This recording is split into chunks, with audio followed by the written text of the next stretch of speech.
Hello friends, खूप सारं स्वागत आपल्या आणखी एका नवीन व्हिडिओमध्ये। तर आज आपण 1 किलोचा खूप सुंदर असा पाइनएप्पल केक पाहणार आहोत आणि बऱ्याच दिवसानंतर मी तुमच्याच भेटीला पुन्हा एकदा आलेली आहे। खूप सारे डीएम येत आहेत, मेसेज येत आहेत, इन्स्टाला पर्सनली डीएम येत आहेत की ताई तुझे व्हिडिओज का येत नाही आहेत। तर खरं तर कसं आहे माहिती आहे का, माणसाचं जीवन म्हटलं की खूप सारे प्रॉब्लेम्स येतात। असे खूप काही नाही, पण तरीही तुम्हाला माहिती आहे आणि सध्या शॉपचाही लोड वाढलेला आहे, त्याच्यामुळे व्हिडिओ थोडे डिले होत आहेत। केक तर भरपूर बनवते, फक्त शूट करत नाही आहे आणि शूट जर केलं तर त्याला एडिट करायला वेळ मिळत नाही आहे। तर असो, चला आता एक छान असा 1 किलोचा पाइनएप्पल केक कसा बनवायचा हे तर तुम्हाला माहिती आहे आणि तरीही मी आज पुन्हा नव्याने सांगणार आहे।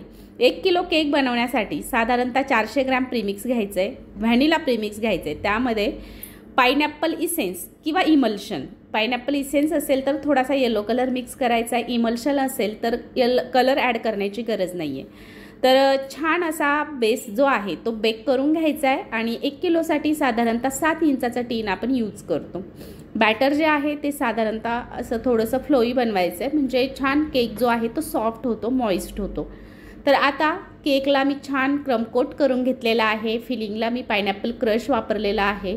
तुम्ही ओरिजिनल पाइनएप्पल जे मिळतं आता मार्केटमध्ये त्याचे छोटे छोटे पीसेससुद्धा यूज करायचे आहेत, पण हो ते गोड असावं, जास्त आंबट नसावं। आणि किंवा आपल्याला हे ज्या स्लाईस असतात पाइनएप्पलच्या त्यासुद्धा मिळतात टीनमध्ये। तुमची एक्स्ट्रा चव येण्यासाठी तुम्ही आणखी गोष्टी ॲड करू शकता। तर आता थोड्या वेळासाठी मी फ्रीजमध्ये ठेवून दिला होता आणि पुन्हा फायनल फिनिशिंगला घेते। आता हा जो केक बनवत आहे ना, तर हा एका कस्टमरचा आहे आणि कस्टमरचा मला कॉल आला की आम्हाला असा केक हवा आहे, पण त्यावरती तुम्ही नेहमीची डिझाईन न बनवता थोडीशी वेगळी बनवा। म्हटलं ठीक आहे, म्हणून मी थोडासा वेगळे फ्लावर्स जे आहेत तेही थोडे वेगळे बनवण्याचा प्रयत्न केला मी माझ्या हिशोबाने। पण कस्टमर जेव्हा घ्यायला आले ना, तर ते म्हणे तुम्ही काही वेगळंच बनवलं नाही। मला थोडा शॉक झालं। म्हटलं आता तुम्ही मला डिझाईन सेंड केली असती तर मी तशी बनवून दिली असती, मग मी माझ्या मनाने बनवले तर कुठं चुकलं। तर त्यांचं तसं फारसं काही नाही, ते गेले केक घेऊन, पण ते बोलले होते की थोडं वेगळं। आता वेगळं मी रोजच केक बनवते, मी वेगळं काय बनवू, आणि त्यांनी सेंड केली तर मग टेन्शनच राहत नाही, म्हणजे आपलं डोकं चालवायची गरजच पडत नाही। तर असो, चला केकला मी छान फिनिशिंग करून घेतली आहे, स्क्रॅपरने छान स्क्रॅपसुद्धा करून घेतला आहे। ह्याच्यामुळे डिझाईन तर बनतेच, पण एक्स्ट्राची क्रीमसुद्धा आपल्या केकची निघून येते। तर आता बघू शकता खूप छान असा केक झालेला आहे आणि आता मी घेतलेला आहे जेल। हे तुम्ही न्यूट्रल जेलमध्ये कलर आणि पाणी मिक्स करू शकता।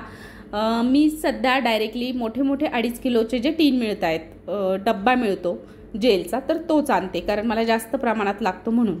आणि या पद्धतीच्या पाइपिंग बॅग ज्या आहेत तर त्या रेडी करून ठेवत असते। थोडंसं पाणी टाकून त्यामध्ये काही गुठळ्या वगैरे असतील तर त्या मोडून घ्यायच्या आहेत आणि छान असं कन्सिस्टन्सी ॲडजस्ट करून पाइपिंग बॅग रेडी करून ठेवायच्या आहेत आणि त्या नॉर्मल टेम्परेचरला अगदी महिनाभरसुद्धा छान राहतात।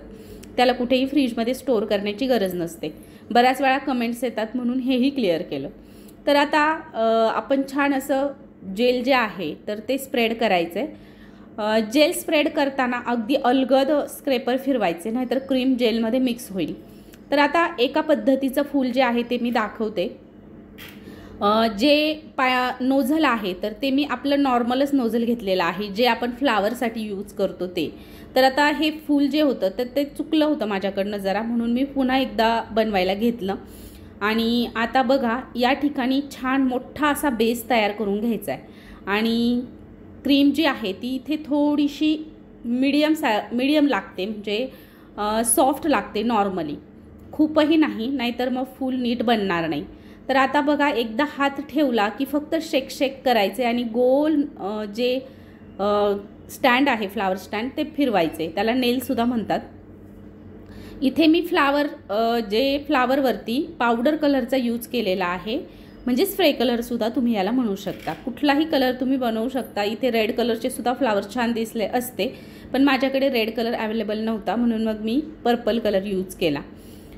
पुन्हा एक फ्लावर मी तुम्हाला बनवून दाखवते। खूप छान दिसतात या पद्धतीचे फ्लावर्स, कारण नेहमीच आपण गुलाबाचे बनवतोच, पण मी म्हटलं चला यावेळी थोडेसे वेगळे फ्लावर्स बनवूयात आणि ते तुमच्याशी सुद्धा शेअर करावेत, म्हणून या पद्धतीचे फ्लावर मी बनवले।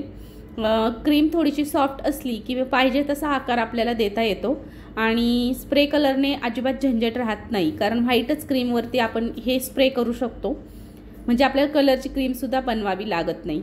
तर बघा या पद्धतीने खूप छान असे फ्लावर्स आपण बनवून घेतलेत आणि केकवरती सुद्धा ठेवून घेतलेले आहेत।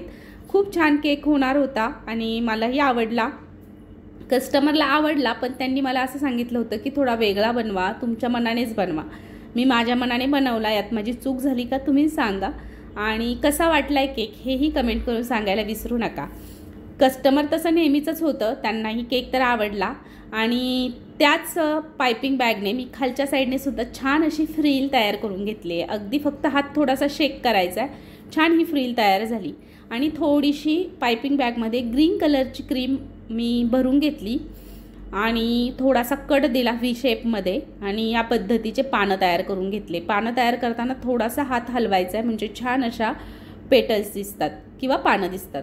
तर बघा किती सुंदर असं व्हाईट आणि ब्ल्यू, पर्पल आणि येलो कॉम्बिनेशन दिसत आहे। तुम्हाला हा केक कसा वाटला हे कमेंट करून सांगायला विसरू नका आणि मला माहिती आहे केक तुम्हालाही आवडणार, मलाही आवडला, कस्टमरला आवडला, पण थोडंसं अगोदर त्यांनी हे केलं, असो चला। खूप छान तर केक झालेलाच आहे। बऱ्याच दिवसानंतर तुमच्यासोबत मी एक केक शेअर केलेला आहे आणि बऱ्याच कमेंट्स येत होत्या, अजूनही तुमचा सपोर्ट मला खरं तर आहे। ताई तू व्हिडिओज शेअर करत जा आणि खरं तर मी तुमच्यासाठी आज पुन्हा एक छान नवीन केक घेऊन आलेली आहे। उद्यासुद्धा एक छान असा व्हिडिओ मी तुमच्यासोबत शेअर करणार आहे, त्याच्यामुळे स्टे ट्यून। व्हिडिओ पूर्ण बघितल्याबद्दल खूप खूप थँक्यू।